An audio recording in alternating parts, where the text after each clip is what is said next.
Hello दोस्तों, welcome back to the YouTube channel of H foundations. तो आज हम इस लेक्चर के अंदर हमारा जो चैप्टर 4 है, वर्किंग ऑफ इंस्टीट्यूशंस, वो हम स्टार्ट करने जा रहे हैं। तो इस चैप्टर के अंदर हम जो हमारे देश के अंदर जो इंस्टीट्यूशंस यानी कि जो संस्थान काम करते हैं उनके वर्किंग्स के बारे में जानेंगे, उनका तरीका जानेंगे। क्या इंस्टीट्यूशन, कौन सा इंस्टीट्यूशन किस तरीके से वर्क करता है इंडिया के अंदर, क्या क्या उसकी रिस्पॉन्सिबिलिटीज़ होती है, वो सारी चीज़ें हम इस चैप्टर के अंदर समझेंगे। तो स्टार्ट करते हैं और समझते हैं कि हमारे इंस्टीट्यूशंस किस तरीके से हैं। ओके, तो हम लोग समझेंगे कि जो इंस्टीट्यूशंस है वो क्या क्या है और उनकी वर्किंग क्या क्या है, वो किस तरीके से अपना काम करते हैं। ठीक है। और हम क्या पढ़ने वाले इस चैप्टर के अंदर, जो हमारे मेजर इंस्टीट्यूशंस हैं, मेजर इंस्टीट्यूशन में क्या क्या आ जाता है। हमारा एग्जीक्यूटिव आ जाता है, हमारा लेजिस्लेचर आ जाता है, और हमारी जुडिशरी आ जाती है। अब जो एग्जीक्यूटिव है, जैसे ये हमें दिख रहे हैं, हम इन लोगों को एग्जीक्यूटिव्स बोलते हैं। ठीक है। तो एग्जीक्यूटिव्स का काम क्या होता है कि जो लेजिस्लेचर है, ये दिख रहा है ना, पार्लियामेंट। तो जो ये लोग होते हैं, ये लोग कानून बनाते हैं, बैठते हैं, मीटिंग्स करते हैं, बिल पास करते हैं और एक कानून बनाते हैं। अब जो ये लॉ बना है लेजिस्लेचर के अंदर, उस लॉ को ग्राउंड लेवल पर इम्प्लीमेंट कौन करेगा, पूरे देश में, डिस्ट्रिक्ट के अंदर, सिटी के अंदर। तो वो जो इम्प्लीमेंटेशन का काम होता है वो कौन करता है, हमारे एग्जीक्यूटिव्स। ठीक है। अब समझो कि लॉ बन गया, लॉ इम्प्लीमेंट भी हो गया। अब अगर लॉ में कोई दिक्कत आ रही है, इम्प्लीमेंटेशन में कुछ मिसबिहेवियर आपने कर दिया, कुछ करप्शन यूज कर लिया, या वो लॉ ही थोड़ा सा गलत हो गया, मतलब लॉ अगर गलत है, तो इन सारी चीजों का ख्याल कौन रखता है, हमारी जुडिशरी। जुडिशरी यानी कि जो हमारे कोर्ट्स है ना, वो लोग इस पे नज़र रखते हैं कि भाई जो कानून बना है वो सही है नहीं है, जो हमारे कॉन्स्टिट्यूशन है, कॉन्स्टिट्यूशन के ऊपर बेस्ड है नहीं है।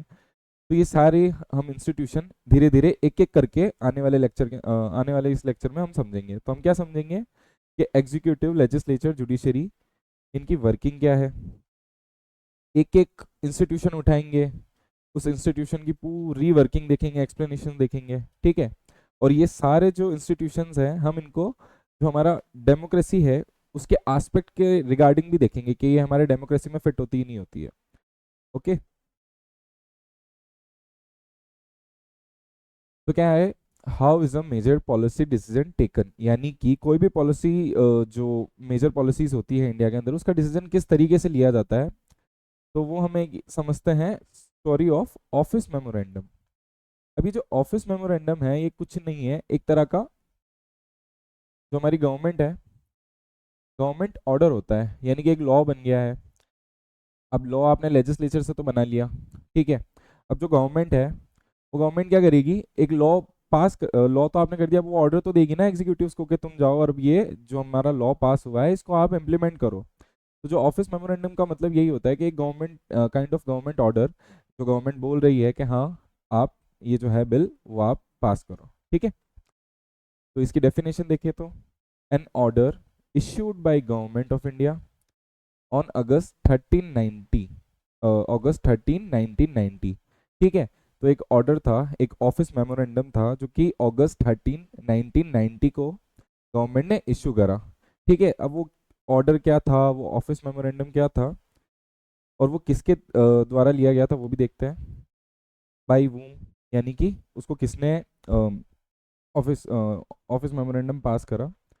तो department of personnel and training, एक डिपार्टमेंट है जिसका नाम है पर्सोनल एंड ट्रेनिंग। किसके अंडर में आता है ये, ministry of personnel and public grievances and pension. ठीक है। तो ये ऑर्डर पास हुआ, अब इसको इम्प्लीमेंट करने का काम किसको दिया गया, किस मिनिस्ट्री को दिया गया और किस डिपार्टमेंट को दिया गया। तो वो डिपार्टमेंट था पर्सोनल एंड ट्रेनिंग, और किसके अंडर में ही आता है, ministry of personnel, public grievances and pension. ठीक है। अभी ऑर्डर पास ही क्यों करा गया, तो इस ऑर्डर के अंदर क्या था, जो ये अगस्त 13 1990 को जो ऑर्डर ऑफिस मेमोरेंडम दिया गया था, तो इस ऑर्डर के अंदर ऐसा था कि इस ऑर्डर में 27% रिजर्वेशन दिया गया।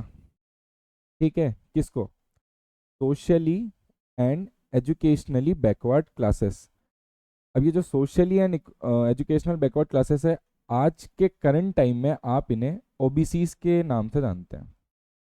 ठीक है। यानी कि अदर बैकवर्ड क्लासेस। किस में दिया गया? गवर्नमेंट जॉब्स के अंदर। यानी कि अगस्त 13 1990 को एक ऑर्डर पास होता है, एक ऑफिस मेमोरेंडम पास होता है, उसमें 27% रिजर्वेशन ये लोग अनाउंस करते हैं। किसके लिए? सोशली एजुकेशनल बैकवर्ड क्लासेस, यानी कि अभी के टाइम में ओबीसीज। ओके। तो अब ये बात आती है कि भाई ठीक है, आपने एक ऑफिस मेमोरेंडम निकाल दिया, उसमें आपने ये दे दिया कि भाई एक डिपार्टमेंट भी दे दिया। क्या ये इतना सिंपल है करना? अब इसका जवाब हम देखते हैं आगे, कि बस आप एक ऑफिस में मेमोरेंडम निकाल दो और वो सब कुछ पास हो जाएगा। ठीक है।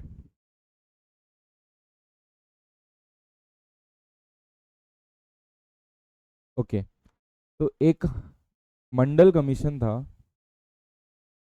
अब कमीशन, मंडल कमीशन या कोई भी अदर कमीशन किस लिए निकाला जाता है? कि जब आप किसी भी चीज़ के ऊपर रिसर्च करवाना चाहते हो, कि मैं अगर ये पॉलिसी लाना चाहता हूँ, तो उससे पहले मैं एक बार कंट्री की हालत देख लेता हूँ कि किस किस लोगों को, किन किन लोगों को ज़रूरत होती है। तो आप एक कमीशन बिठाते हो, उन कमीशन को बोलते हो कि आप रिसर्च करो और मुझे रिपोर्ट दो। उसके रिगार्डिंग में आप हमें सजेशन दोगे और हम देखेंगे कि क्या ये जो आपने सजेशन दिए हैं, क्या ये हम इम्प्लीमेंट कर सकते हैं एक ऑर्डर के अंदर। तो उसी तरीके से एक मंडल कमीशन था। अभी कमीशन किस रिगार्डिंग था? तो ये कमीशन रिगार्डिंग था, it was the second backward class commission. यानी कि जो हमारे ओबीसीज है, उनके लिए ये कमीशन बिठाया गया था कि इनको रिजर्वेशन कितना देना चाहिए, कितना नहीं देना चाहिए और क्या क्या देना चाहिए। तो ये मंडल कमीशन उसके बारे में था। अब यहाँ लिखा है कि ये एक सेकंड बैकवर्ड क्लास था, यानी कि फर्स्ट भी कोई रहा होगा। तो जो first backward commission, backward class commission जो आया था, वो था कालेलकर कमीशन। ठीक है।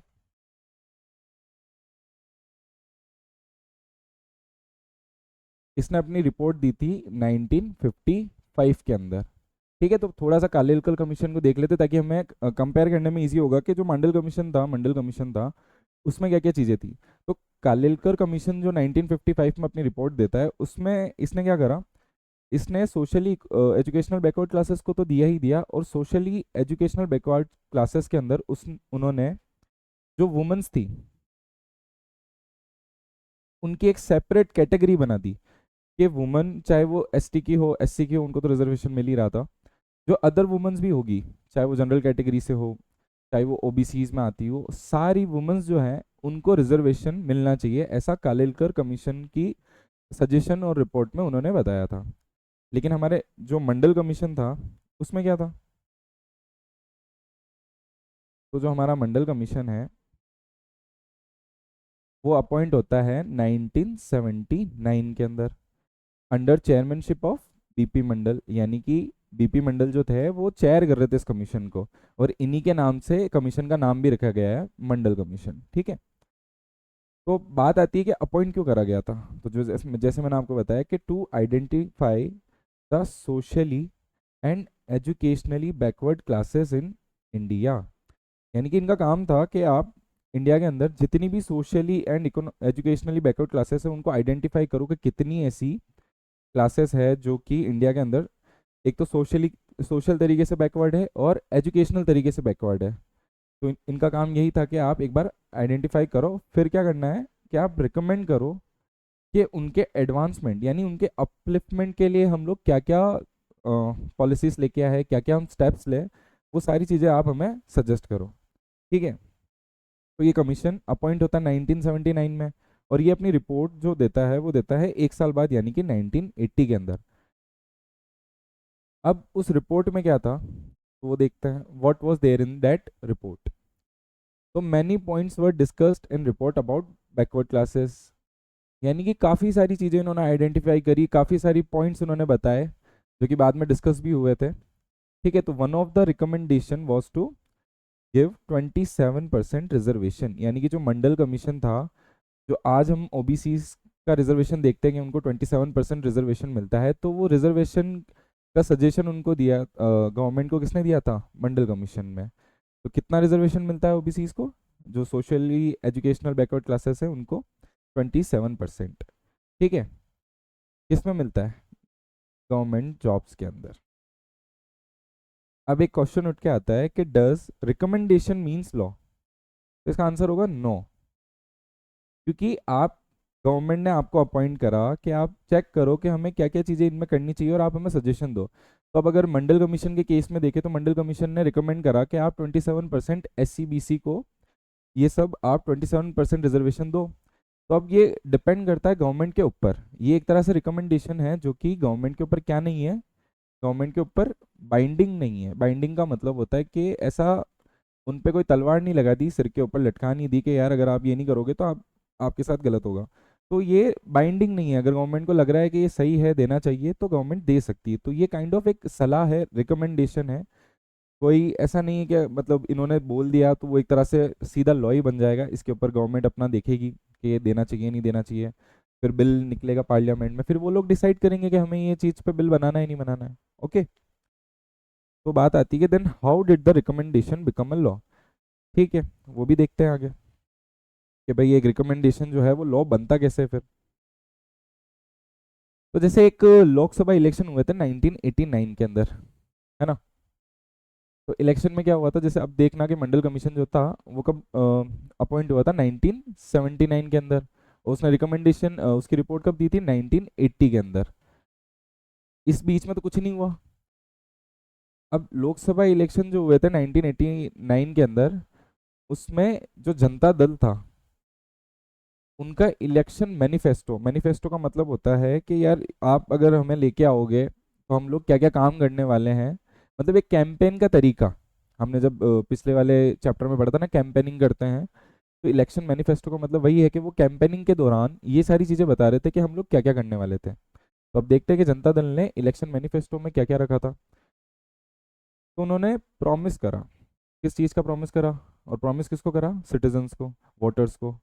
क्या प्रॉमिस करा कि अगर आप हमें इलेक्शन में जिताते हो तो जो मंडल कमीशन था जिन्होंने रिपोर्ट दी थी कि आप 27% SEBC को रिजर्वेशन दो, तो अगर हम पावर में आते हैं तो हम क्या करेंगे, इम्प्लीमेंट करेंगे मंडल कमीशन की रिपोर्ट्स को। ठीक है, अगर हम लोग पावर में आ जाते हैं तो। और बाद में हुआ क्या, इवेंचुअली देखे तो जो जनता दल था वो पावर में आ जाता है, और जो जनता दल के लीडर थे उस पार्टी के VP सिंह, वो प्राइम मिनिस्टर बन जाते हैं। और फिर बाद में वो एक ऑफिस मेमोरेंडम देते हैं, यानी कि गवर्नमेंट ऑर्डर निकालते हैं रिगार्डिंग किसके लिए, रिगार्डिंग रिजर्वेशन के लिए। रिजर्वेशन किसके लिए, SEBC के लिए। कितना, 27%। किस चीज़ के अंदर, इन गवर्नमेंट जॉब्स। ठीक है, आया समझ में कि ठीक है भाई, इलेक्शन हुआ, जनता दल ने अपना मैनिफेस्टो निकाला, मैनिफेस्टो में उन्होंने बोला कि आप हमें जिताओ तो हम ये जो मंडल कमीशन की रिपोर्ट थी उसको हम लोग इम्प्लीमेंट करेंगे, जो रिजर्वेशन है हम लोग आपको देंगे। और इवेंचुअली वही होता है कि VP सिंह की जो पार्टी थी जनता दल, वो जीतती है, VP सिंह प्राइम मिनिस्टर बनते हैं। और बाद में एक वो ऑफिस मेमोरेंडम निकालते हैं जिसमें वो जो मंडल कमीशन की रिपोर्ट में 27% रिजर्वेशन देने की बात थी गवर्नमेंट जॉब में, वो उनको गवर्नमेंट जॉब्स दे देते हैं। किनको, SEBC को, यानी कि socially educationally backward classes. Okay, अब देखो क्या है ना कि ऑफिस मेमोरेंडम आपने निकाल दिया, सब कुछ कर दिया, तो एक डिपार्टमेंट का ही रोल है क्या इसमें, या केवल लेजिस्लेचर का रोल है, मतलब डिसीजन मेकर्स कौन कौन होते हैं वो हम देख लेते हैं कि एक ऑफिस मेमोरेंडम निकल रहा है तो उसमें किस किस चीज़ों का, किन किन लोगों का पार्ट होता है। ओके, द डिसीजन मेकर्स, तो देखते हैं। The officers was merely implementing the instruction. कौन से ऑफिसर, जो हमने मंडल कमीशन के केस में देखा था ना, कि जो पर्सोनल पर्सोनल डिपार्टमेंट के जो थे, डिपार्टमेंट ऑफ पर्सनल और ग्रीवेंसेस एंड पेंशन वाले, वो लोग जो ऑफिसर्स थे उसमें, वो तो मेयरली मेयरली यानी कि केवल और केवल इम्प्लीमेंट करने का काम कर रहे थे ना इंस्ट्रक्शंस को। वो तो एक खुद एक ऑफिसर्स हैं, वो तो ऑर्डर उनको मिलता है और वो केवल इम्प्लीमेंट कर रहे थे। तो फिर वो ऑर्डर देने के अंदर, वो ऑर्डर बनने के अंदर किन किन लोगों का काम बीच में आता है वो भी देखते हैं। तो यहाँ लिखा है जैसे there was a chain of major functionaries involve in this decision, यानी कि काफ़ी सारे जो मेजर लोग थे उनके डिसीजन इसमें इन्वॉल्व थे। सच एस प्रेसिडेंट का रोल भी आ जाता है। प्रेसिडेंट का रोल कैसे आ जाता है, प्रेसिडेंट जब तक अपना एसेंट नहीं देगा किसी भी बिल को, तब तक बिल पास ही नहीं होगा। यानी कि अगर बिल पास करना है तो एसेंट होना बहुत ज़रूरी है। प्रेसिडेंट जब तक एसेंट नहीं देगा तब तक बिल पास ही नहीं होगा। तो प्रेसिडेंट का रोल हो गया, प्राइम मिनिस्टर एंड पार्लियामेंट, है ना, कि प्राइम मिनिस्टर जो है वो लीडर होता है गवर्नमेंट का, तो उनका रोल आ गया। पार्लियामेंट के अंदर लोकसभा राज्यसभा उस बिल पे डिस्कशन करेगी पॉइंट टू पॉइंट, दोनों हाउसेस से जब वो बिल पास होगा तब वो बिल जो होता है, जैसे मान लोकसभा और राज्यसभा है, यहाँ बिल डिस्कस्ड होता है पॉइंट टू पॉइंट, कुछ कमियां हैं, कुछ रिकमेंडेशन देना है, कुछ चेंजेस करने हैं, वो सारी चीज़ें कहाँ होगी, पार्लियामेंट के अंदर। अब जब दोनों हाउसेस से ये बिल पास हो जाएगा तो ये बिल कहाँ जाएगा, ये जाएगा हमारे प्रेसिडेंट साहब के पास। अब प्रेसिडेंट साहब के पास ऑप्शन है कि चाहे तो वो अपना एसेंट उस बिल को दे दे, अगर वो एसेंट दे देते हैं तो वो बिल क्या हो जाएगा, पास हो जाएगा, और अगर वो एसेंट नहीं देते हैं तो क्या होगा, वो बिल पास नहीं होगा। यानी कि जो हमने देखा कि एक डिपार्टमेंट के अलावा हमें प्रेसिडेंट का रोल भी दिख रहा है, प्राइम मिनिस्टर का रोल भी दिख रहा है, पार्लियामेंट का रोल भी दिख रहा है ना। तो इस तरीके से जो ऑफिस मेमोरेंडम है was the culmination of long chain of events, यानी कि इतने सारे इवेंट्स, प्रेसिडेंट का रोल आ जाता है, प्राइम मिनिस्टर का, पार्लियामेंट के, ये सारे इवेंट्स एक साइड में हो रहे हैं तब जाके एक जो ऑफिस मेमोरेंडम है वो पास होता है, वो बनता है। ठीक है, तो जैसे यहाँ पे हमें तीन चार स्टेक होल्डर्स दिख रहे हैं, जैसे हमने देखा ये एक तो प्रेसिडेंट हो गया, क्या करते हैं president, address to the parliament about the implementation of the recommendation of Mandal commission. Address करते हैं पार्लियामेंट से कि भाई ये रिकमेंडेशन दी है, आप बिल निकालो मुझे दो, अगर ये सही है कॉन्स्टिट्यूशन के बेसिस पे तो मैं मेरा एसेंट दूंगा। तो एक स्टेक होल्डर कौन निकल गया है, हमारे प्रेसिडेंट। फिर आते हैं हमारे यूनियन कैबिनेट, ठीक है, दूसरे स्टेक होल्डर, ये क्या करेंगे, ये एक फॉर्मल डिसीजन लेंगे। किस बारे में फॉर्मल डिसीजन लेंगे, इम्प्लीमेंट द रिकमेंडेशन। अब क्या होता है ना कि जो ये कैबिनेट मिनिस्टर यूनियन कैबिनेट होता है, इसका जो कॉम्पोजिशन है हम आगे देखेंगे स्लाइड्स के अंदर कि यूनियन कैबिनेट के अंदर कौन कौन लोग होते हैं जो डिसीजन लेते हैं। तो यूनियन कैबिनेट को हेड करते हैं हमारे जो प्राइम मिनिस्टर है, तो ये लोग डिसीजन लेते हैं कि यार इनकी रिकमेंडेशन जो मंडल कमीशन ने दी है क्या हमें ये इम्प्लीमेंट करनी चाहिए, और अगर इम्प्लीमेंट करना ही चाहिए तो कुछ ऐसी चीज़ें हैं जो हमें चेंज करनी चाहिए, या कुछ ऐसे रिकमेंडेशंस हैं जो हमें इम्प्लीमेंट ही नहीं करनी चाहिए। तो ये सारी चीज़ें यूनियन कैबिनेट देखता है। फिर हमारे तीसरे स्टेक होल्डर कौन है, प्राइम मिनिस्टर, है ना। Prime minister inform the parliament about the decision. ठीक है, अब इन्होंने यूनियन कैबिनेट में लिया, अब ये पार्लियामेंट को बताएंगे ना कि ठीक है यार ये ऐसा ऐसा है, ये मैं बिल आपके सामने रख रहा हूँ, अब आप लोग इन चीज़ों पे डिस्कस करो कि ये जो मैंने बिल बनाया है, ये जो हमने रिजर्वेशन लेना चाहते हैं, ये जो मंडल कमीशन की रिकमेंडेशंस है, आप इस पर पॉइंट टू पॉइंट डिस्कस करो और कुछ चेंजेस हो तो हमें बताओ। फिर ऐसे ही जो मैंने बताया था कि फिर ये जो बिल होगा वो पास होगा राज्यसभा से, लोकसभा से, फिर वो प्रेसिडेंट के पास जाएगा। फिर क्या होता है कि rest of the work was taken over by department of personal training. अब ये सारे स्टेक होल्डर्स का काम हो गया, कभी president, union cabinet, prime minister, parliament, अब ये सारे लोगों ने डिस्कस करा, सब कुछ देखा, उसके बाद एट द एंड जाता है हमारे किसके पास, डिपार्टमेंट ऑफ पर्सनल ट्रेनिंग के पास। अब ये लोग जाके फिर उस चीज़ को इम्प्लीमेंट करेंगे। तो जो हमने देखा था कि जो हमारे ऑफिसर्स है वो केवल इम्प्लीमेंटिंग करने तक का ही काम करते हैं, क्या चीज़, इंस्ट्रक्शंस, और वो इंस्ट्रक्शन के पीछे किन लोगों का मेजर रोल होता है, अगर एक बिल बन रहा है तो उसमें प्राइम मिनिस्टर आ जाएंगे, पार्लियामेंट आ जाएगा, यूनियन कैबिनेट आ जाएगा, है ना।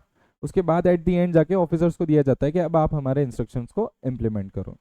तो ये कुछ इस तरीके का पूरा बन जाता है, एक पूरा एक लॉन्ग चेन बन जाती है डिसीजन लेने के अंदर और उसे इम्प्लीमेंट करने के अंदर। ठीक है, अब इसके साथ क्या होता है, अब ये जो मंडल कमीशन का जो था ना, जो हमारा मंडल कमीशन था, अब इन्होंने रिकमेंडेशन दी थी। अब एस अब ये तो होगा नहीं ना कि यार आपने रिकमेंडेशन दे दी तो सब आपके फेवर में होंगे कि सब करना चाहिए नहीं करना चाहिए। तो कुछ इस तरीके से ही हुआ कि कॉन्फ्लिक्ट हुआ, कि कुछ लोग तो इसके फेवर में थे कि हाँ यार आप दो ना 27% reservation S E B C को, है ना। और कुछ लोग ओपोज थे कि हमें ये रिजर्वेशन नहीं देना चाहिए, इन लोगों को 27% जो आप रिजर्वेशन दे रहे हो, या तो ये सोच रहे होंगे कि या तो पूरा मत दो, या दे रहे हो तो थोड़ा कम दो। ठीक है, तो इन लोग कुछ फेवर में थे और कुछ ओपोज में थे।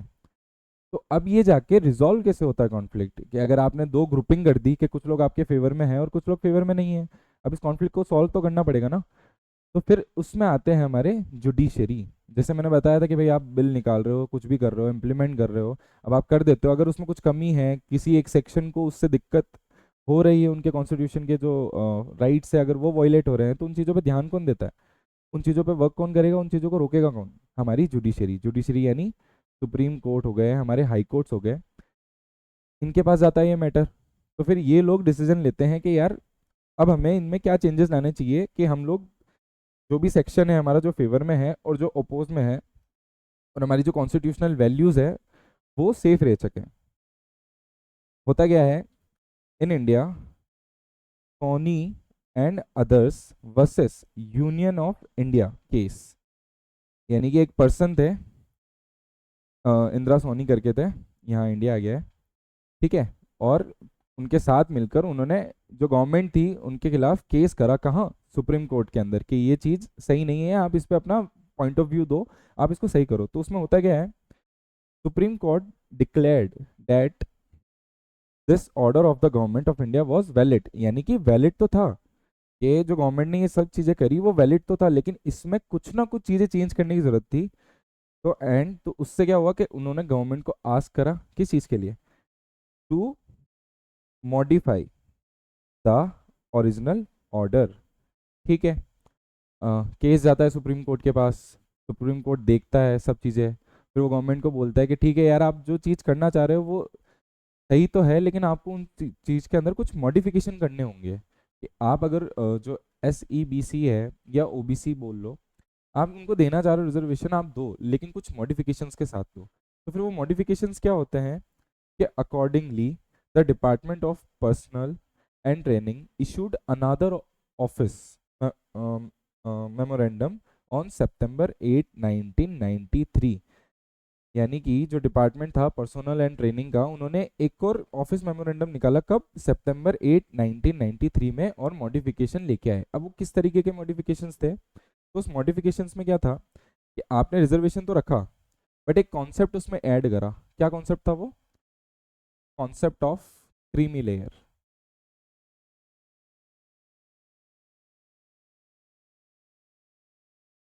ठीक है, कॉन्सेप्ट ऑफ क्रीमी लेयर। अब ये क्या है क्रीमी लेयर? तो इस तरीके से समझो कि मान लेते हैं कि एक लाइन है, ये एक एरो ऊपर जा रहा है, और ये पूरा जो एरो है वो हमारे SEBC को शो कर रहा है। अब ज़रूरी नहीं है कि सारे SEBC के अंदर सभी जो लोग हैं वो बराबर होंगे, कुछ लोग होंगे जो अपलिफ्ट हो चुके होंगे, कुछ होंगे जो अच्छी पोस्ट पे होंगे, कुछ होंगे जिनके पास इकोनॉमिकली अच्छी चीज़ें हैं, जिनको कुछ चांसेस मिल रहा है एजुकेशनली हर चीज़ों से, यानी कि भाई कुछ लोग होंगे इस जगह पे, है ना, और कुछ लोग होंगे यहाँ। तो आप मुझे बताओ, अगर मैं 27 रिजर्वेशन दे भी रहा हूँ, तो ज़्यादा ज़रूरत किन लोगों को है? जो यहाँ है को, या जो यहाँ है उनको? देखा जाए तो ज़्यादा रिजर्वेशन तो इनको ही है ना। तो हमने क्या करा क्रीमी लेयर के अंदर, कि हमने एक सीलिंग क्रिएट कर दी, ठीक है। उस सीलिंग में हमने क्या करा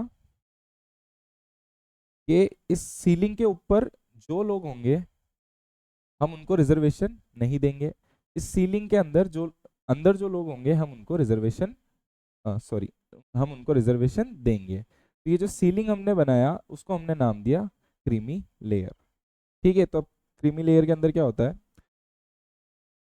बहुत सारी पॉइंट्स है कि अगर आपकी फैमिली इनकम 8 लाख से ऊपर है तो आपको क्रीमी लेयर नहीं मिलेगा, अगर काइंड ऑफ इतनी ज़मीन आपके पास है तो आपको क्रीमी लेयर नहीं मिलेगा, अगर आपके फैमिली के अंदर कोई ग्रेड ए रैंक के ऑफिसर्स है, ग्रेड बी के हैं, तो आपको क्रीमी लेयर नहीं मिलेगा। तो मतलब जिनको ज़रूरत थी उनको मिलना चाहिए, और जो अपलिफ्ट हो चुके हैं उनको नहीं देना चाहिए। तो यही केस गया था सुप्रीम कोर्ट के पास, और सुप्रीम कोर्ट ने बोला भी सही कि आप ये चीज़ें मॉडिफाई करो, और अकॉर्डिंगली वही हुआ कि September 8 1993 को जो हमारा मंडल कमीशन की रिकमेंडेशन जो जनता दल लेके भी आए थे, उनमें ये मॉडिफिकेशन हुए, और हमारा क्रीमी लेयर का जो कॉन्सेप्ट था वो आज इंट्रोड्यूस है। और अभी भी हम देखते हैं कि जब भी OBCs को रिजर्वेशन में देखा जाता है कि इनको रिजर्वेशन मिलना चाहिए नहीं मिलना चाहिए, तो हम हमारा ये जो क्राइटेरिया है वो हमेशा पुट करके देखते हैं कि आप क्रीमी लेयर के अंदर आ रहे हो या नहीं आ रहे हो। ठीक है, आया समझ। ठीक है, अब बात आती है कि what is the need for political institution. अब पॉलिटिकल इंस्टीट्यूशन जैसे हमने देखा ना, एग्जीक्यूटिव, जुडिशरी, लेजिस्लेचर, है ना। तो ये जो पॉलिटिकल इंस्टीट्यूशंस हैं इनकी ज़रूरत है क्या, क्या ज़रूरत, क्यों है ज़रूरत, वो चीज़ हम देख लेते हैं। तो हमें पॉलिटिकल इंस्टीट्यूशन की ज़रूरत क्यों पड़ती है, to for governing a country involves various activities. अब एक कंट्री है उसके अंदर काफ़ी एक्टिविटीज़ हो रही है, जैसे क्या क्या एक्टिविटीज़ होती है, सिक्योरिटी रीज़न होता है, एजुकेशन भी होता है, हेल्थ भी होता है। अब ये तो पॉसिबल नहीं है ना कि आप एक सिंगल इंस्टीट्यूशन को ये सारी चीज़ें के काम दे दो कि भाई एग्जीक्यूटिव लोग आप सारी चीज़ें देखो, जुडिशरी सिर्फ आप ही सारा देखो, या लेजिस्लेचर सिर्फ आप ही सारा देखो। तो हमें अलग अलग इंस्टीट्यूशंस की नीड होती है। जो हमारी इतनी बड़ी कंट्री है उसमें इतनी सारी एक्टिविटीज़ होती है कि हमें हमारे सिक्योरिटी का ख्याल रखना है ना। हमें लोगों की एजुकेशन का ख्याल रखना है कि भाई एक सर्टेन एज तक सबको फ्री ऑफ कॉस्ट एजुकेशन मिलनी चाहिए। एक हेल्थ का ख्याल भी रखना है कि देश के अंदर अच्छी अच्छी हेल्थ फैसिलिटीज़ हो, हॉस्पिटल्स हो, गवर्नमेंट हॉस्पिटल्स अच्छे हों। ठीक है, तो ये जितनी भी एक्टिविटीज़ होती है वेरियस इंस्टीट्यूशंस से परफॉर्म कराई जाती है, इसलिए पॉलिटिकल इंस्टीट्यूशन होना ये ज़रूरी होता है। तो ये हमारा फर्स्ट पॉइंट हो गया कि नीड में क्या था। Second, democratic government rest on different institution to run the country.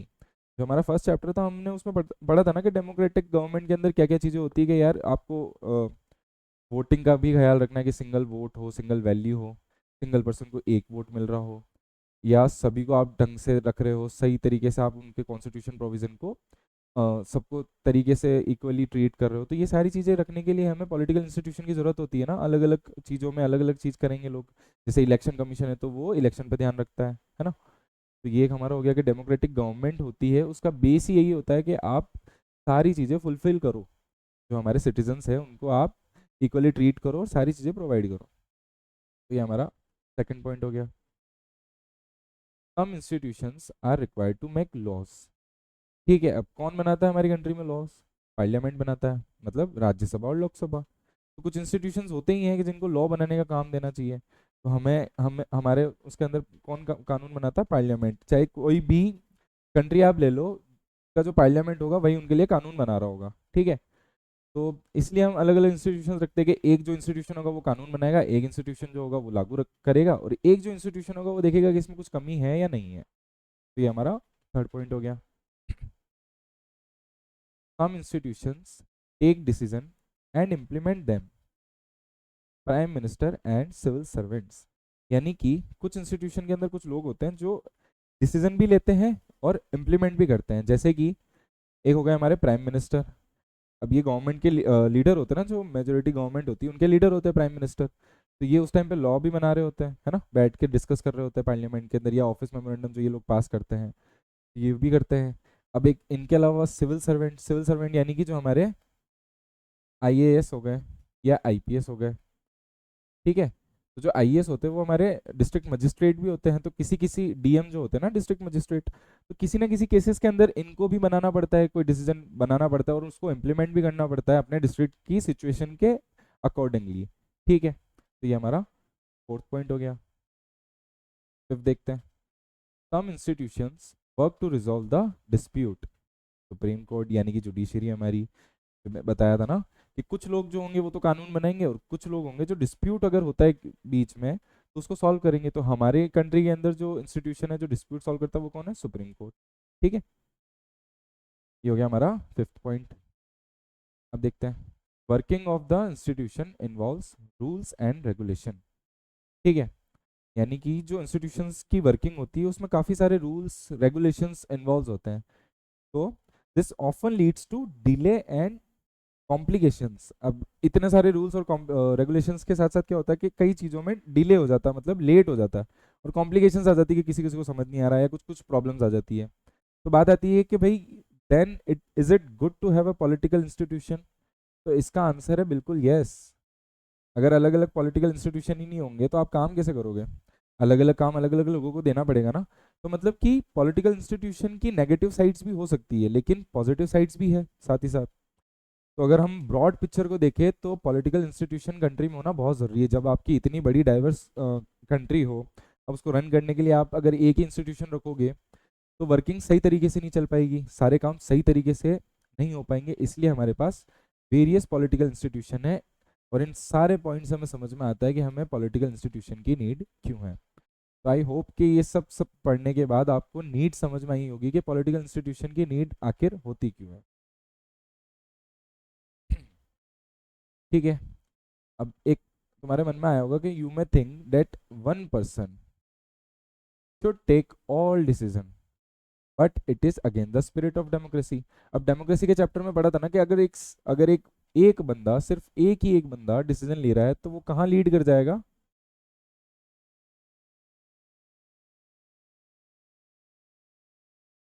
Dictatorship के अंदर, यानी कि आगे जाके वो एक डिक्टेटर बन जाएगा। और एक सिंगल इंसान अगर सारे डिसीजन लेने लग गया कंट्री के, तो फिर वो सब लोगों का ध्यान तो रखने से रहा, फिर वो अपनी मनमर्जी चलाएगा, फिर वो डिक्टेटरशिप की तरफ लीड कर देगा, जो कि डेमोक्रेसी की जो स्पिरिट है, स्पिरिट ऑफ डेमोक्रेसी के अगेंस्ट है। और इंडिया एक डेमोक्रेटिक कंट्री है, हमारे पास डेमोक्रेटिक गवर्नमेंट है, तो एक सिंगल बंदा तो नहीं लेना चाहिए। इसीलिए institution provide an opportunity for consultation and discussion. जो हमारे इंस्टीट्यूशंस हैं वो हमें प्रोवाइड करते हैं अपॉर्चुनिटी कि कुछ भी काम हो रहा है, कुछ भी आप काम करना चाह रहे हो, तो उस पर आप बैठ जाओ, एक बार अच्छे से कंसल्ट कर लो, अच्छे से डिस्कस कर लो। कुछ आपको गलत लगता है, कुछ और सही लगता है ऐड करना, तो ये सारी चीज़ें आप देख के कर लो। ठीक है। अब इससे क्या होता है? इससे होती है improve the quality of decision. अब अगर आप किसी डिसीजन के ऊपर इतना सारा डिस्कशन करोगे, इतने सारे लोग बैठोगे, तो ऑब्वियस सी बात है आप अपने अपने पॉइंट रखोगे, और कुछ चीज़ें उसमें चेंज होगी तो कुछ अच्छी चीज़ें इंक्लूड भी होगी, तो इससे हमारा जो डिसीजन होता है उसकी क्वालिटी इंप्रूव हो जाती है। तो इसीलिए भी इंस्टीट्यूशंस का होना जरूरी है, और एक सिंगल बंदे का नहीं होना भी बहुत ज़रूरी है। ठीक है। तो जैसे हम अब हमारे इंस्टीट्यूशन को देखते हैं, तो पहला जो हमारा पार्लियामेंट है, जो जिसे हम लेजिस्लेचर भी जानते हैं, इंस्टीट्यूशन के नाम से लेजिस्लेचर जिसे हम बोलते हैं। अब इस लेजिस्लेचर के अंदर क्या क्या आता है? एक हमारे पास है लोकसभा, और एक हमारे पास है राज्यसभा। ये हमारे पार्लियामेंट का कंपोनेंट है कि हमारे पास दो हाउसेस है, एक राज्यसभा और एक लोकसभा। तो पहले हम पढ़ते हैं कि role of parliament as a political institution, कि जो पार्लियामेंट है उसका क्या रोल है। एक पॉलिटिकल इंस्टीट्यूशन तो वो है, लेकिन एज अ पॉलिटिकल इंस्टीट्यूशन उसका रोल क्या है कंट्री के अंदर, वो क्या काम करता है।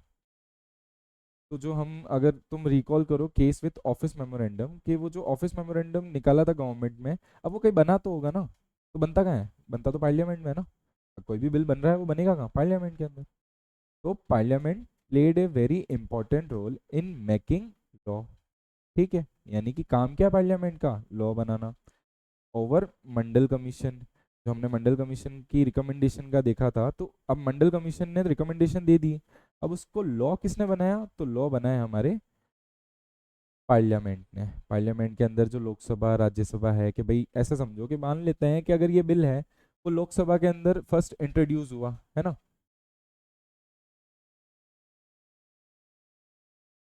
ठीक है भाई, लोकसभा के अंदर इंट्रोड्यूस हुआ। अब अगर जो लोकसभा है, अगर ये बिल को कुछ भी अमेंड करके, अमेंड मतलब कुछ चेंजेस लाना है, कुछ भी करके इसको पास कर देती है, तो हम इसको क्या बोलेंगे? The bill is pass from the Lok Sabha, कि लोकसभा की साइड से तो बिल पास हो चुका है। अब ये जो बिल है वो बिल कहाँ जाएगा? यहाँ से पास होने के बाद वो जाएगा राज्यसभा के पास। अब राज्यसभा भी बैठेगी, डिस्कस करेगी, देखेगी कि लोकसभा ने क्या चेंजेस करे, क्या नहीं करे। फिर राज्यसभा के पास ऑप्शन होगा कि वो चाहे तो बिल को पास करे, और चाहे तो उस बिल को रिजेक्ट कर दे। तो अगर राज्यसभा भी इस बिल को अगर पास कर देती है, तो ये जो बिल होगा वो कहाँ फॉरवर्ड होगा? ये जाएगा हमारे प्रेसिडेंट के पास।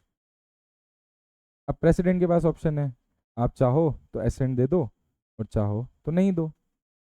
तो अगर एसेंट दे दोगे तो बिल बन जाएगा, और नहीं दोगे तो बिल जो है वो नहीं पास होगा, और वो एक लॉ नहीं बनेगा। ठीक है, और वो इम्प्लीमेंट नहीं किया जाएगा। तो हमने पार्लियामेंट का देखा कि जो मंडल कमीशन की रिकमेंडेशन थी उनमें उन्होंने लॉ बनाया। सारा जो लॉ होता है हमारी कंट्री में बनने का काम कहाँ होता है? पार्लियामेंट के पास। किस तरीके से होता है? पार्लियामेंट के अंदर डिबेट्स होगी। ठीक है, आपने बिल इंट्रोड्यूस करा तो सेशंस में होता है कि फर्स्ट सिटिंग सेकंड सिटिंग आप उसमें डिबेट करते हो, पॉइंट्स के ऊपर डिस्कशन करते हो, और जो गवर्नमेंट ने लिया था डिसीजन, जो गवर्नमेंट ने बिल दिया था, उसको आप शेप करते हो कि भाई अब इसमें कुछ चेंज करना है, कुछ ऐड करना है, कुछ डिलीट करना है। ये सारी चीज़ें आप कहाँ करोगे? पार्लियामेंट के अंदर करोगे। ओके। तो हमारे पास एक वाई उठ के आता है कि भाई हमें पार्लियामेंट की ज़रूरत क्यों है? Why do we need a parliament? Okay, तो समझो, जो हमारे इलेक्टेड रिप्रेजेंटेटिव्स हैं, इलेक्टेड रिप्रेजेंटेटिव्स कौन हुए? जिनको हमने वोट दे के गवर्नमेंट फॉर्म करने का चांस दिया था, जिनको हमने इलेक्ट करा है, वो क्या करते हैं? वो एक्सरसाइज करते हैं क्या? Supreme political authority. अब ये चीज क्यों है? क्योंकि जैसे इंडिया एक डेमोक्रेटिक गवर्नमेंट है, एक डेमोक्रेटिक कंट्री है, तो डेमोक्रेसी की जो फर्स्ट हमने कंडीशन समझी थी कि the power lies with in the people. तो डेमोक्रेसी को दे समझे तो डेमोक्रेसी इक्वल्स टू पीपल। तो पीपल की विल कौन रखेगा? विल रखेंगे इलेक्टेड रिप्रेजेंटेटिव्स। तो इलेक्टेड रिप्रेजेंटेटिव्स के पास जब तक सुप्रीम पॉलिटिकल अथॉरिटी नहीं होगी तो लोगों की विल आ ही नहीं पाएगी। इसलिए पार्लियामेंट के अंदर जो हमारे इलेक्टेड रिप्रेजेंटेटिव्स है वो एक्सरसाइज करते हैं सुप्रीम पॉलिटिकल अथॉरिटी। वो बिल पास करते हैं, वही बिल बनाते हैं, वही बिल पे डिस्कस करते हैं, और बात का डिसीजन लिया जाता है। तो ये एक हमारा पॉइंट हो गया कि हमें पार्लियामेंट की जरूरत क्यों है ना? तो एक नेशनल असेंबली भी होती है, किस किन लोगों की? इलेक्टेड रिप्रेजेंटेटिव्स की, जिन्हें हम पार्लियामेंट कहते हैं। तो पार्लियामेंट की डेफिनेशन क्या होगी? कि the national assembly of elected representatives is called parliament. यानी कि जो हमारे इलेक्टेड रिप्रेजेंटेटिव्स है नेशनल लेवल के ऊपर, है ना, उनकी एक नेशनल असेंबली है, यानी कि एक असेंबली है, एक भाई वो जहाँ बैठते हैं, तो उन्हें हम क्या बोलते हैं? पार्लियामेंट। ठीक है, तो पार्लियामेंट की डेफिनेशन क्या हो गई? National assembly of elected representatives.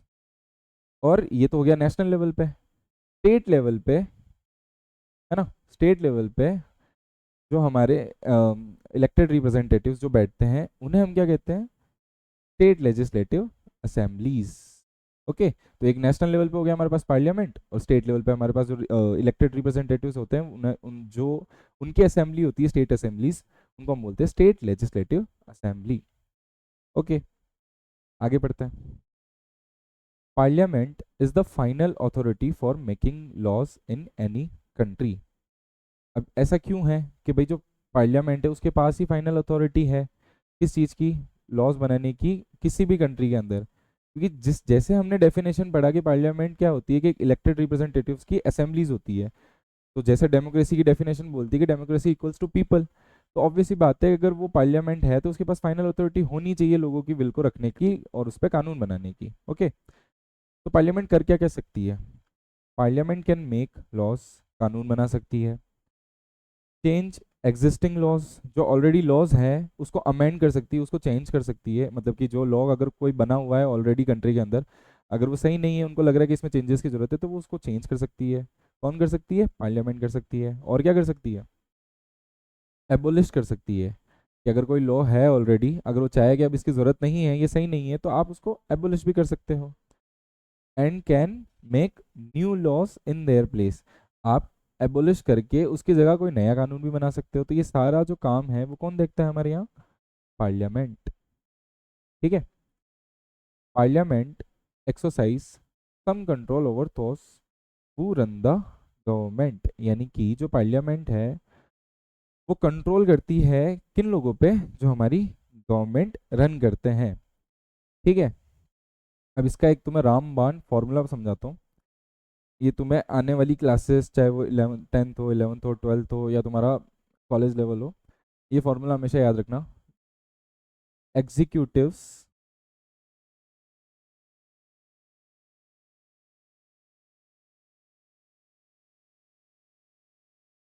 Are always responsible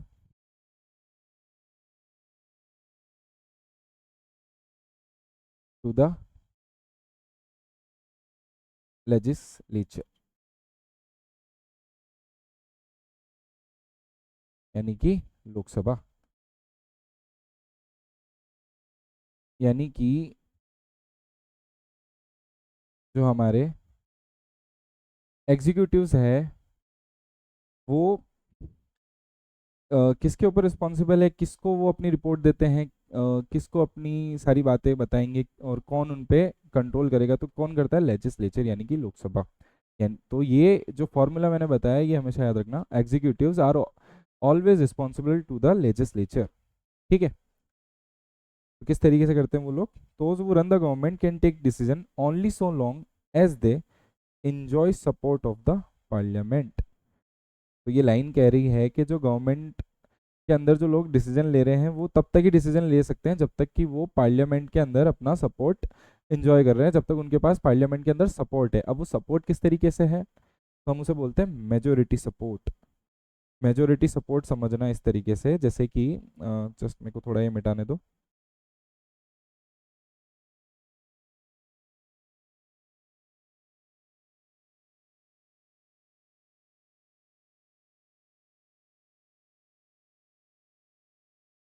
तो जो हमारी लोकसभा है, अब उसमें सॉरी जो हमारी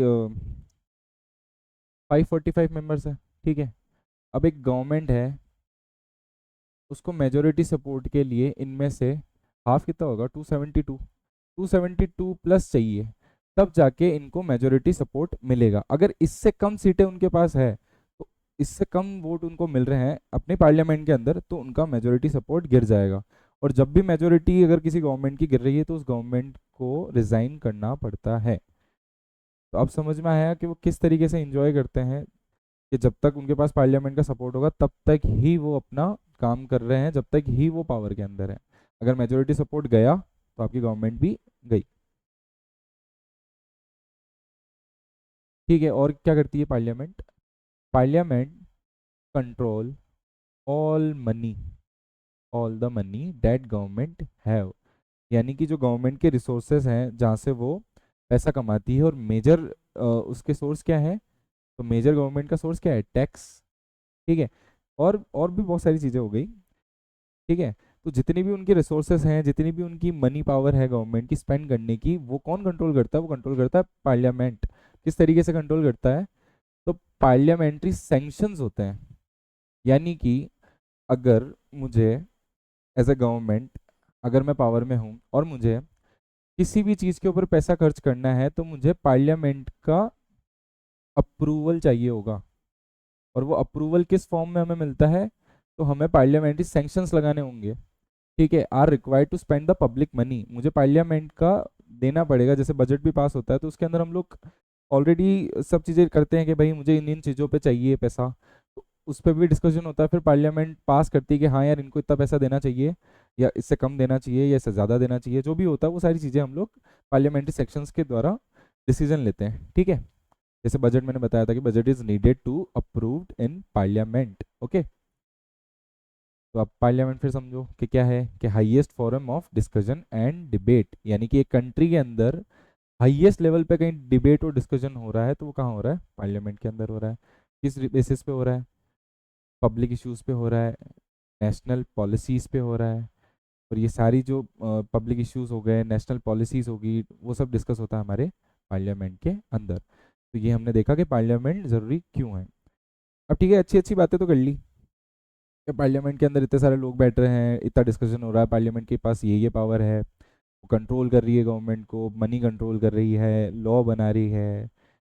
अब बात आती है कि यार जो अभी अगर हम देखें कि ये तो सारी हो गई बातें लिखी हुई, रियलिटी में ऐसा क्या है कि एक्सपेक्टेशंस और रियलिटी में फ़र्क। एक्सपेक्टेशंस हमारी क्या है, कि जितने भी लीडर्स हैं, जितने भी मेंबर्स हैं पार्लियामेंट के, ठीक है, वो डिसिप्लिन बनाए रखे, डिसिप्लिन से काम करें, एक डेकोरम मेंटेन करें, एक डेकोरम मेंटेन होना चाहिए, है ना। उनका कोई सेल्फ इंटरेस्ट नहीं होना चाहिए इसमें, अगर वो कुछ भी लेके आ रहे हैं। तो ये तो हमारी एक्सपेक्टेशंस हो गई, कुछ फ्यू एक्सपेक्टेशंस मैंने बताई आपको, कि कुछ तो ये एक्सपेक्टेशंस होती है कि आप डिसिप्लिन से काम करोगे, आप डेकोरम से काम करोगे, अपना कोई सेल्फ इंटरेस्ट नहीं लगाओगे। इन रियलिटी क्या होता है, ना तो भैया कोई डिसिप्लिन फॉलो कर रहा है, भाई आपकी किसी ने बात नहीं मानी तो आप कई बार देखते होगे, अगर आपने कभी पार्लियामेंट्स के सेशंस देखे हैं, जब वो लोग डिस्कस करते हैं तो कई बार क्या होता है, जो एमपीज होते हैं, मेंबर ऑफ पार्लियामेंट, वो लोग उठ के ही चले जाते हैं बीच डिस्कशन के बीच में। जिन जो लोग फेवर में नहीं होते वो उठ के बाहर चले जाते हैं। तो ये आपने डिसिप्लिन ही मेंटेन नहीं करा। एक डेकोरम होना चाहिए, कई बार ये लोग वो भी मेंटेन नहीं करते हैं। कई बार आप स्लेजिंग पे आ जाते हो, ढंग से आप आगे वाले को ट्रीट नहीं करते, आप कुछ भी बोलने लग जाते हो सामने वाली ओपोजिशन पार्टी के मेंबर को, अगर वो कुछ बात रख रहा है तो वो डेकोरम नहीं होता। और सेल्फ इंटरेस्ट तो हम लोग देखते ही आ रहे हैं, कहीं ना कहीं जगह पे सेल्फ इंटरेस्ट भी एमपीज लोग हमारा रख देते हैं। तो ये तो डिफरेंस हो गया हमारे एक्सपेक्टेशंस और रियलिटी में, कि एक्सपेक्टेशंस तो है हमारी काफ़ी कि ऐसा होना चाहिए पार्लियामेंट, बट रियल लाइफ में ये चीज़ें, ये उनके ऊपर खड़े उतर नहीं पाते हैं। ठीक है, तो देखो, जैसे मैंने बताया था कि भाई लोकसभा होती है, राज्यसभा होती है, तो अब हम जो हमारे ये टू हाउसेज हैं, पार्लियामेंट का कॉम्पोजिशन देखते हैं कि पार्लियामेंट जो है उसके अंदर क्या क्या चीज़ें हैं। अ, तो mainly parliaments are divided into two parts. अब उस टू पार्ट्स को आप चैम्बर बोल लो, है ना, या हाउसेस बोल लो। और ये दो हाउस कौन से हैं? पहला हाउस है हमारा लोकसभा, सेकंड हाउस है हमारा राज्यसभा। तो लोकसभा को पढ़ते हैं, तो जो लोकसभा है हम इसे हाउस ऑफ द पीपल भी बोलते हैं। हाउस ऑफ द पीपल क्यों बोलते हैं? कि यहाँ जो लोग, जो यहाँ इलेक्टेड रिप्रेजेंटेटिव्स बैठ रहे हैं, वो डायरेक्टली डायरेक्टली लोगों के द्वारा चुने गए हैं, डायरेक्ट इलेक्शन से आके वो यहाँ बैठ रहे हैं, इसलिए हम इन्हें लोकसभा जो है हम उन्हें बोलते हैं हाउस ऑफ द पीपल। अब जैसे मैंने बताया कि ये डायरेक्टली इलेक्टेड होते हैं, किन से? पीपल से, मतलब कि इनके इलेक्शंस होते हैं और इनको लोग इलेक्ट करते हैं। और यही वो लोग हैं जो रियल पावर एक्सरसाइज करते हैं। अब रियल पावर किस तरीके से होती है, तो जब मैं आपको लोकसभा और राज्यसभा में डिफरेंस बताऊंगा पावर्स में, तब हम उसमें समझेंगे कि किस तरीके की रियल पावर होती है और किन के बिहाफ पर रियल पावर करते हैं ये। ऑन बिहाफ ऑफ पीपल, लोगों के जिन लोगों ने इनको इलेक्ट करा है, तो इनकी विल को रिप्रेजेंट करेंगे, उनके लिए काम करेंगे, तो उनकी विल को ये, उनके बेसिस पे ये पावर एक्सरसाइज करते हैं। कौन? Elected representatives who are sitting in Lok Sabha. Okay, और अब हम देखते हैं राज्यसभा। तो राज्यसभा को हम बोलते हैं काउंसिल ऑफ स्टेट्स। ठीक है, मतलब कि स्टेट्स की काउंसिल, है ना। अब ये जो लोग हैं, ये डायरेक्टली इलेक्टेड नहीं होते। डायरेक्टली और इनडायरेक्टली इलेक्टेड का मतलब होता है कि इनके लिए डायरेक्ट इलेक्शन नहीं होने का मतलब होता है कि आप इनके लिए कंट्री के अंदर कोई बड़ा इलेक्शन नहीं करा रहे जहां आप लोगों को बोल रहे हो कि आप इनको इलेक्ट करो।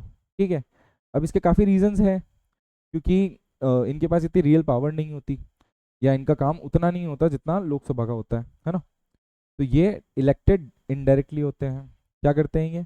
Perform special function such as look look after the interest of various states, region और फेडरल यूनिट्स। यानी कि जो स्टेट रीजन्स हो गए, फेडरल यूनिट्स हो गई, उनके इंटरेस्ट क्या क्या है, उनके ध्यान रखने का काम, उनको क्या नीड है एक स्टेट को, है ना। तो ये सारी चीज़ों का वो ख्याल रखते हैं, इसीलिए हम इनको काउंसिल ऑफ स्टेट्स बोलते हैं। किसको? राज्यसभा को। तो ये हो गए हमारे लोकसभा, राज्यसभा, जो हमारे टू हाउसेस है किसके? पार्लियामेंट के है, चैम्बर या हाउसेस कुछ भी आप बोल लो। अब ये दो तो है ही है, उसके अंदर एक मेजर फंक्शनरी होता है हमारे पार्लियामेंट के अंदर, जो है हमारे प्रेसिडेंट। मैंने बताया था ना कि अगर कोई भी बिल पास हो रहा है तो उनका फाइनल स्टेज क्या होती है कि उनको प्रेसिडेंट का एसेंट लेना होता है। एसेंट यानी परमिशन लेनी होती है, साइन लेना होता है। मिलता है तो बिल बन गया, नहीं मिला तो नहीं बना। ठीक है, तो प्रेसिडेंट जो है, टी और he is not the part of any house. यानी कि जो प्रेसिडेंट होगा, ना तो वो लोकसभा के मेंबर होंगे, ना वो राज्यसभा के मेंबर होंगे, वो फ्री होंगे। इनकी पॉलिटिक्स जो भी इनकी आपस में चल रही होगी, वो एक फ्री बंदा है, वो किसी भी हाउस का पार्ट नहीं होंगे। ओके, हर और हीज एसेंट, जो मैंने बताया था एसेंट क्या होता है, is also required in law making process. ये मैंने काफी बार समझा दिया कि एसेंट की नीड क्या होती है। तो हमने देखा कि पार्लियामेंट के अंदर दो हाउस है, लोकसभा है, राज्यसभा है। लोकसभा की क्या क्या चीज़ें हैं कि वो क्या, इनको क्या बोलते हैं, जैसे house of the people, directly elected, real power exercise करते हैं लोगों के बिहाफ पे। राज्यसभा देखा कि इन्हें काउंसिल ऑफ स्टेट्स बोलते हैं, इनडायरेक्टली इलेक्टेड होते हैं।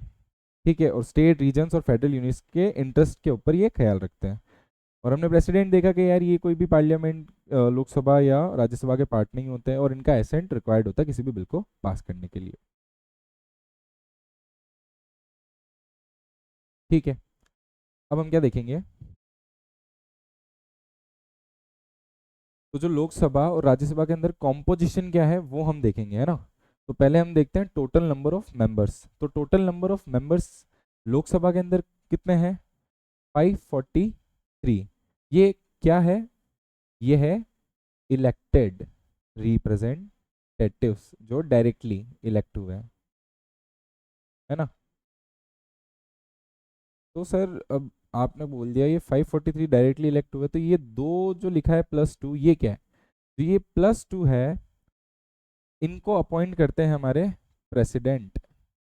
किस बेसिस पे, ये कुछ भी हो सकता है कि ये दो लोग एंग्लो कम्युनिटीज जो होती है उनसे ये करते हैं इनके अंदर अपॉइंट, ठीक है, 2 members for Anglo community. Same Rajya Sabha में देखे 233 मेंबर्स +12, ठीक है। अब इसमें वो भी लोग होंगे जो किसी ना किसी फील्ड के अंदर बहुत अच्छे होंगे, उन लोगों को इलेक्ट करने का काम ये जो 2 और 12 जो है एक्स्ट्रा, इनको कौन करता है, प्रेसिडेंट, ठीक है। Who elects the member, Lok Sabha में तो हमने देखा directly elected by the people, Rajya Sabha में indirectly by the MLAs. MLAs कौन, मेंबर ऑफ लेजिस्लेटिव असेंबलीज, जो इतने सारे स्टेट्स हैं उनकी जो मेंबर लेजिस्लेटिव असेंबलीज होती है उसके अंदर जो एमएलएस होते हैं वो लोग बैठकर इलेक्ट करते हैं, हाँ यार ये राज्यसभा में इनको सीट मिलनी चाहिए, ओके। तो ये हो गया इनडायरेक्टली, क्योंकि एमएलए को तो चलो ठीक है लोगों ने इलेक्ट करा है, बट वो आगे जिनको इलेक्ट कर रहे हैं वो तो एक इलेक्शन नहीं हुआ ना, वो इसीलिए हम इन्हें बोलते हैं कि ये इनडायरेक्टली इलेक्टेड है। तो what is the length of the term in years, कि जिनको आपने इलेक्ट करा है तो लोकसभा में उनका टर्म यानी कि उनका कार्यकाल कितना होगा और राज्यसभा में उनका कितना होगा। तो लोकसभा में कितना होता है, 5 साल, यानी कि जो लोकसभा में इलेक्टेड लोग हैं उसमें 5 साल होता है, और सेम राज्यसभा के अंदर ज़्यादा है, इनमें 6 साल होता है, ठीक है। और क्या अलग है, can the house B dissolve permanent, dissolve का मतलब है कि जो वहाँ के लोग हैं वो काम से हटाए जा सकते हैं क्या परमानेंटली, तो यस, लोकसभा के केस में it is dissolved after every 5 years. तभी हम देखते हैं ना हर 5 साल में इलेक्शन होता है, एक आप पूरा वापस करते हो, और मे भी पॉसिबल है कि वही लोग वापस आ जाए, है ना, लेकिन एक बार डिसॉल्व जरूर होता है कि पूरा हाउस, ठीक है। अब राज्यसभा के केस में ये परमानेंट तो है कि भाई ये डिसॉल्व नहीं होगा क्योंकि इनके कोई डायरेक्ट इलेक्शन तो नहीं हो रहा है। एक एक्सेप्शन जरूर है इसमें कि इसके 1/3 ऑफ द मेंबर रिटायर होते हैं एवरी 2 ईयर्स के टाइम में, यानी कि इसके जो मेंबर्स होंगे वो हर 2 साल के अंदर 1/3 member of the Rajya Sabha retire हो जाते हैं, ओके। तो ये कॉम्पोजिशन का डिफरेंस हो गया कि भाई कितने लोग हैं, किस तरीके से इलेक्ट हो रहे हैं, कितने टाइम तक वो लोग रूल कर रहे हैं, और हाउस उनका जो है वो डिसॉल्व हो पाता है या नहीं हो पाता। तो ये हमने राज्यसभा और लोकसभा का देख लिया। अब ये वो पॉइंट आ गया कि भाई मैंने जो बताया था कि डायरेक्टली इलेक्टेड पावर्स का जो इनका सीन है बिटवीन लोकसभा और राज्यसभा, कि which of the house, Lok Sabha या राज्यसभा, इनमें से मोर पावरफुल कौन है, ठीक है। तो जो राज्यसभा है इज कॉल्ड अपर चैम्बर। अब ये नाम अपर चैम्बर होने से ही इसकी पावर बढ़ नहीं गई है, ठीक है। अब क्यों नहीं, क्योंकि ये एक सेरेमोनियल तरीका था पहले बताने का, ठीक है। और जो लोकसभा है is called lower chamber, vice versa same, कि लोअर हाउस लोअर चैम्बर बोलने से ऐसा नहीं हो गया इनकी पावर घट गई है, ठीक है। तो जैसे यहाँ लिखा भी है, does it mean that Rajya Sabha is more powerful just because we are calling it upper chamber, तो no, this is just an old style of speaking, क्योंकि जब हम ब्रिटिशर्स के रूल में थे तो उस टाइम पे ऐसा ही उनका सीन चलता था कि वो जो हाउस ऑफ पीपल थे उनको वो लोअर चैम्बर बोलते थे, तो हमने अडेप्ट करी उन चीज़ों को। तो ये एक ओल्ड स्टाइल ऑफ स्पीकिंग है, पावर में अपर चैम्बर लोअर चैम्बर से कोई फर्क नहीं पड़ने वाला। तो क्या है, our constitution does give the Rajya Sabha some special power over the state, ठीक है। स्टेट के रिगार्डिंग हम राज्यसभा को कुछ स्पेशल पावर्स देते हैं जो लोकसभा के पास नहीं होंगे, बट मोस्ट मैटर्स, यानी कि अधिकतर जितने भी केसेस होंगे वहां लोकसभा जो है वो सुप्रीम पावर एक्सरसाइज करेगी, ठीक है। अब सुप्रीम पावर एक्सरसाइज करेगी हाउ, तो कोई मनी बिल होगा तो वो कहाँ इंट्रोड्यूस हो सकता है, केवल और केवल लोकसभा के अंदर। और ऐसे काफी केसेस हैं जो आप आने वाली क्लासेस के अंदर या आने वाले लेक्चर्स में भी पढ़ोगे कि लोकसभा की पावर ज्यादा है राज्यसभा के कंपैरिजन में, ठीक है, तो ये देखा हमने। ठीक है, Lok Sabha exercise more power than Rajya Sabha, how? तो कुछ पॉइंट्स देख लेते हैं। तो जब during joint session the view, joint session का मतलब होता है, पहले ये समझ लो कि एक ऐसे सेशन में, वैसे तो नॉर्मली लोकसभा राज्यसभा अपनी अलग अलग मीटिंग करती है, लेकिन ज्वाइंट सेशन में क्या होता है कि लोकसभा प्लस राज्यसभा साथ बैठेगी और एक मैटर पे डिस्कस करेगी। किस मैटर पे करेगी? ठीक है, in case of different difference between two houses, कोई भी मैटर के ऊपर अगर इन दोनों के बीच में डिफरेंस हो जाता है, कि मान लो लोकसभा ने बिल पास कर दिया और राज्यसभा ने पास नहीं करा, ठीक है, अगर वो मनी बिल होता तो राज्यसभा को करना ही था, और नहीं भी करता तो वो तो ऑलरेडी पास हो चुका होता। लेकिन कुछ ऐसे बिल्स होते हैं कि राज्यसभा का पास करना भी जरूरी है। अगर राज्यसभा वो पास नहीं करती है तो प्रेसिडेंट जो होंगे वो एक जॉइंट सेशन रखेंगे। ठीक है, उन जॉइंट सेशन में कौन होंगे? Members of the both house sit together in joint session. अब जॉइंट सेशन आपने रख दिया, लेकिन अब प्रॉब्लम कहाँ आती है, या लोकसभा इसमें अपनी पावर्स कहाँ उनकी ज़्यादा हो जाती है, कि जो लोकसभा है is likely to prevail due to large number of members. Large number of members, अब देखना कैसे लार्ज नंबर ऑफ मेंबर्स।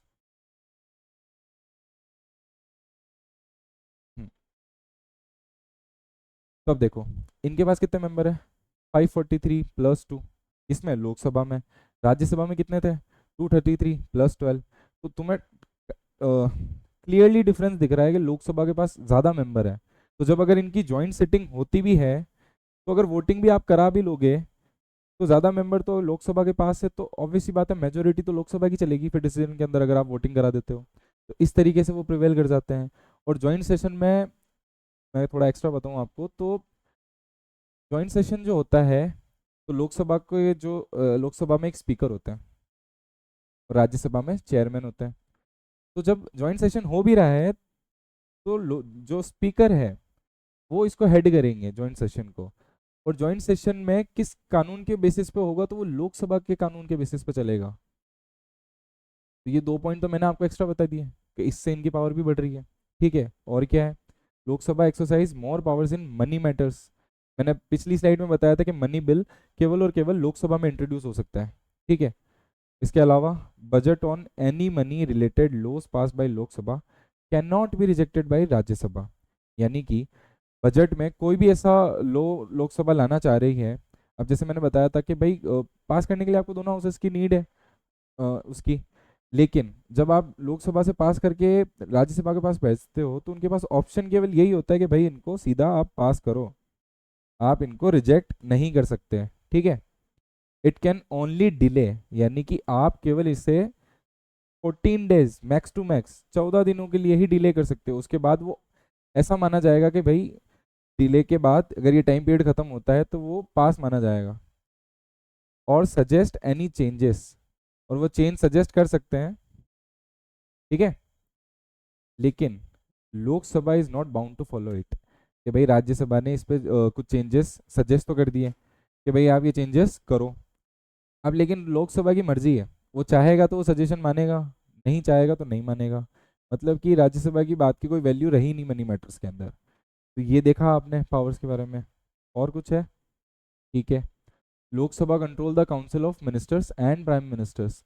जो लोकसभा है वही काउंसिल ऑफ मिनिस्टर और प्राइम मिनिस्टर को क्या करती है? कंट्रोल करती है।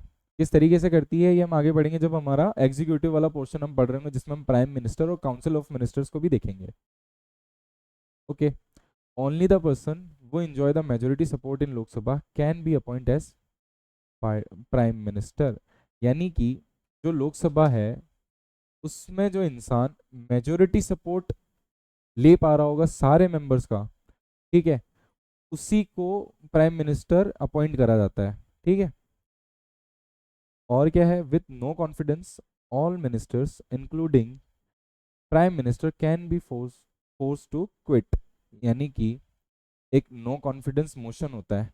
ठीक है, ये नो कॉन्फिडेंस क्या है? एक तरह का मोशन है, ये आप हायर क्लास में पढ़ोगे बाद में। एक मोशन होता है, अगर ये पास होता है किनके खिलाफ? ऑल मिनिस्टर्स यानी लोकसभा के खिलाफ, उन लोगों को क्विट करना पड़ेगा। या प्राइम मिनिस्टर के खिलाफ होता है तो प्राइम मिनिस्टर के साथ साथ अदर मिनिस्टर्स को भी क्या करना पड़ेगा, क्विट करना पड़ेगा। ठीक है, आया समझ नो कॉन्फिडेंस क्या होता है। ठीक है, तो आज का जो लेक्चर है, आज की क्लास हम यहीं तक ही रखते हैं। बाकी का जो बचा हुआ है हम नेक्स्ट लेक्चर के अंदर वो सारी चीज़ें कंप्लीट कर लेंगे। Thanks for watching. Next lecture में हम लोग आपसे मिलते हैं। Thank you.